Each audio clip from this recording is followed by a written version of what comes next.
And then, Ann, I appreciate you for that $2 super chat on YouTube. And Andrew, thank you so much for the $15 on Venmo. Dude, shout out to Andrew and Ann. Thank you guys so very much. Massive W's for Andrew and Ann. What is up, Chris? Did you vote for Trump? Hey, what's up? I did, yes. Awesome. So why did you vote for Trump, sir? I would say an improvement in every sector, restoration of the culture, and getting this country back on the right track with a charismatic leader. Okay, dude. Improvement in every sector. Okay. So name me one sector that Donald Trump is going to improve or has already. Well, the last guy you were talking about, world peace, so I'll say a different one. I'll say immigration. Okay. He's going to be good for immigration. You can pick no, one. Let's talk about immigration. So Kamala Harris had somewhat of a long-term plan for improving the conditions at the southern border. That was a bipartisan border bill that included further funding to courts on the border to expedite legal claims of asylum, as well as legal processes of migration as a whole. Also, Kayla and Jerry, thank you guys so much for the super chats over on YouTube. Kayla with the $2 and Jerry with a 10. So obviously, if Donald Trump is better than Kamala Harris in this sector, this means that he had better long-term policy than she did. Can you name a single long-term border policy that Donald Trump wants to influence to get passed for the southern border? Yeah, real quick, we need to look at you were talking about the bill that they were proposing in August, right before, or maybe July, right before November in the election. We need to look at why the bill was needed. They've been in office for 3 to 4 years, right?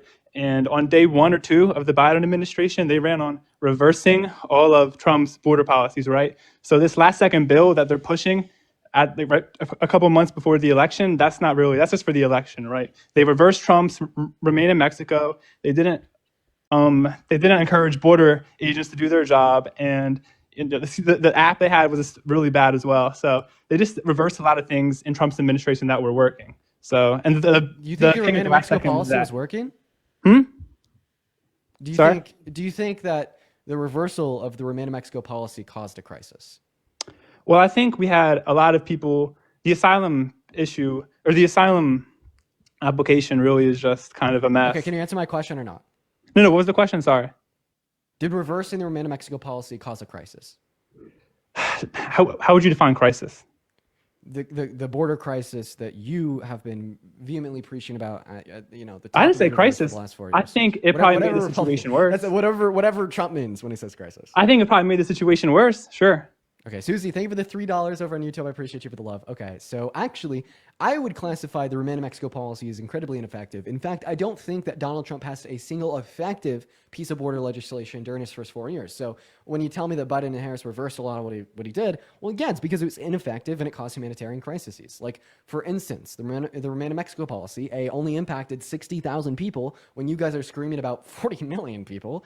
And then B, it caused a humanitarian crisis in the sense that it caused these individuals to live in conditions in Mexico where that increase risk for things such as SA, things such as murder or other violent crimes, right? Which I vehemently disagree with. I think the true solution to the asylum laws is to expedite the time that it takes to get processed through the courts. And that's exactly what Kamala Harris and Joe Biden wanted to do with the bipartisan border bill. You'd also said there, well, this was just a last second solution and actually begun getting drafted in 2021. The reason why it took so long to get on the floor of the House was because the border has been such a contentious partisan issue. It took a long time to be able to draft legislation where both sides of the aisles were willing and able to come together on it.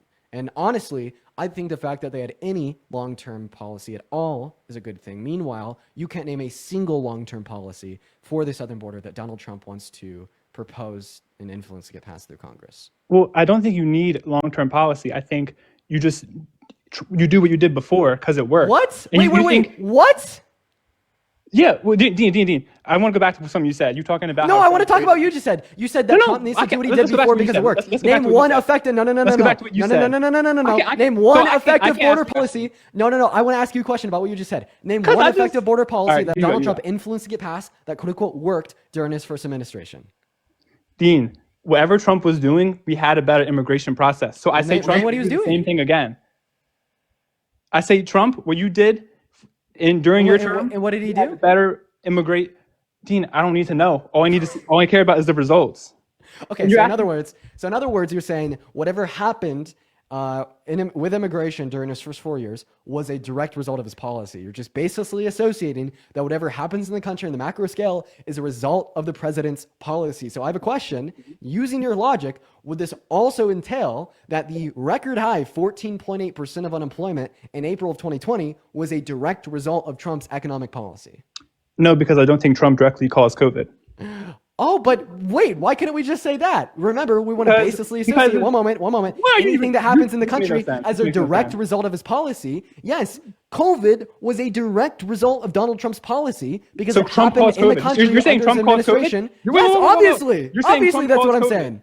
That's what your logic says. No, that's what you're saying. I'm saying You're walking into the point. You're walking into the point, and I wish you just let me demonstrate it without an interruption. So yes, that is exactly what your logic says. You're interrupting me, sir. Just wait a moment. All right, you you told go, me you go, that whatever happened, right, in the country, in the macro scale under Donald Trump's presidency, you looked at immigration, and Nemo, thank you for the meteor shower over here on TikTok. You said that's a direct result of Donald Trump's presidency. All that this tells us is that you make a baseless association between whatever happens in our country and the presidency. So in the same way that you could baselessly associate the conditions of the southern border under Trump's administration with obviously being caused by his policy, why can't I baselessly associate the conditions of unemployment in April of 2020 or the existence of the pandemic as a whole as a result of Donald Trump's policy?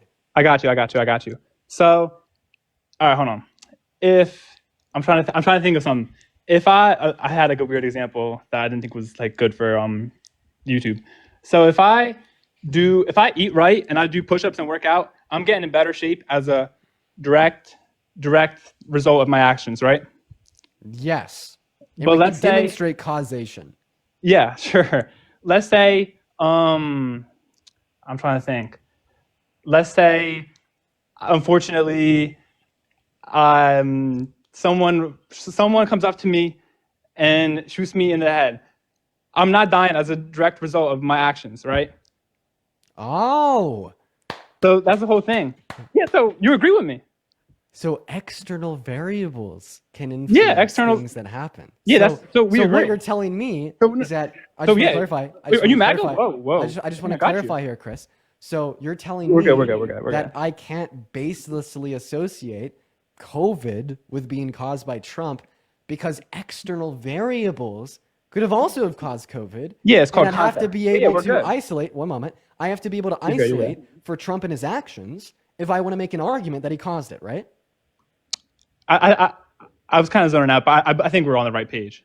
Okay, so does this mean that you have to isolate for external variables and explain to me what policy Donald Trump passed to influence the conditions of the southern border under his presidency?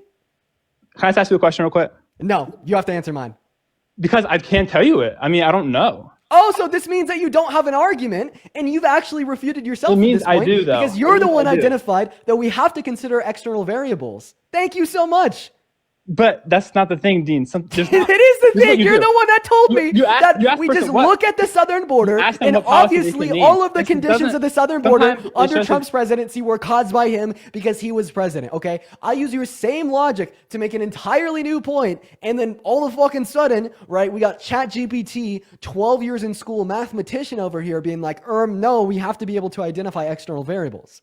Also, LVZ, thank you so much for the $10 super chat over on YouTube saying Dean F. and Withers putting the work in on these individuals. I appreciate you for the love, LVZ. Now, Chris, one last question from Dean over here. Under Trump's administration so far, we've seen a sharp increase in the price of eggs. Okay? Yeah. Can I say Donald Trump caused that? I mean, I think there's the bird flu, right? I mean, I'm sure, I don't know. He's been in. Here's the issue, Dean. Here's the issue. You have eggs on the shelf January 19th. Trump comes into office January 20th. Those same eggs are on the shelf January 21st. Liberals are saying, why aren't the eggs? It's the same eggs, Dean. It's the same eggs. In order for me to say that Donald Trump increased the price of those eggs, would I have to point out policy that he passed or an executive order he signed into law that resulted in that consequence? What external factor happened with immigration that you're talking about? I'm so sorry. If you don't answer this question, I'm going to kick you out. Oh, sorry. What's the question? I'm sorry. In order for me to hold to the argument that Donald Trump increased the price of eggs, would I necessarily have to identify an executive order or policy that he influenced get passed and signed into law? Probably. I think so. Okay. So if I have to be able to identify what policy he passed to cause the outcome of an increase in price of eggs, How come you don't have to identify a policy that he influenced to get passed that resulted in the consequent of a reduction in migration into America? Oh, you're talking about, okay, yeah. Yeah, I can tell you that. He had remain in Mexico. That helped with the asylum thing. You said only 60,000, right? Sure. There was also, I mean, the wall, I don't think that really was built, but, I mean, it's a good deterrent. But also, Dean, when you have a strong leader, people are going to be less deterred to come Yo, across, Purdy! right? Thank you so much for the $50 super chat Dean, on I'm making YouTube. you money. I'm making you Oh money. my gosh. You were getting Be $5 quiet, before quite this. frankly. Just put that. Thank you, Purdy, so much for the $50 super chat. You were over getting on $2 YouTube. before me, Dean. Thank Come you on so now. much, Purdy. You I can't want to lie. see at least 500 big W's for Purdy down below in the chat. Thank you so much for the love, Purdy. We all love you here. Massive W's for You're Purdy welcome. down Thank below. you, Bernie. As well as if you're watching on YouTube or TikTok and you want to support me, my Venmo as well as my PayPal can be found in the link tree in my bio over here on TikTok as well as on the top of my phone screen. And I don't even know if I have those over on YouTube. So if you're watching on YouTube, you're out of luck, but that's no worries. I appreciate everyone for the love nonetheless. But I think I guess I should get a Chris, 5. is there anything else that you want to go over? Yeah, real quick with the border. Also, when you have strong leadership, it deters people from crossing. Under Biden, who people view as a weak leader, they're like, oh, we can do this under Biden. It's easy to get across from him. Under Trump, when it's a strong leadership, people are going to be less encouraged to across because they think it's a strong leader that they won't be able to do it. Yeah, I'm so sorry. That's just like nonsense. I mean, no, that's seriously. true, but you can't argue it. Okay. So then, why did border crossings decrease 65% at the end of Biden's administration? Did he just start Because being they knew strong Trump was again? coming in. Trump hadn't even won the election yet. They knew Trump was going to win. They knew Trump was going to win. It was over. It was over. Dean. Okay, so you're saying that my individuals that wanted to migrate into America just have a crystal ball and knew who would win the election? I mean, they don't have a crystal ball, but we could. So this is all just pure fucking conjecture and speculation. We knew. Bro, like unfortunate. No, this was was even over. before the debate. Wait, we saw crossing sharply decline with Biden's executive order even before his debate with Trump. When you're saying early 2024? Yes. Yeah, because there's only so many people in the world. We can't No! infinite crossing. And it had nothing to do with the executive order that Biden signed into law. Yeah, get the fuck out of here, Chris. I'm going to go move on to a guest that is willing to be a little bit more good faith than you.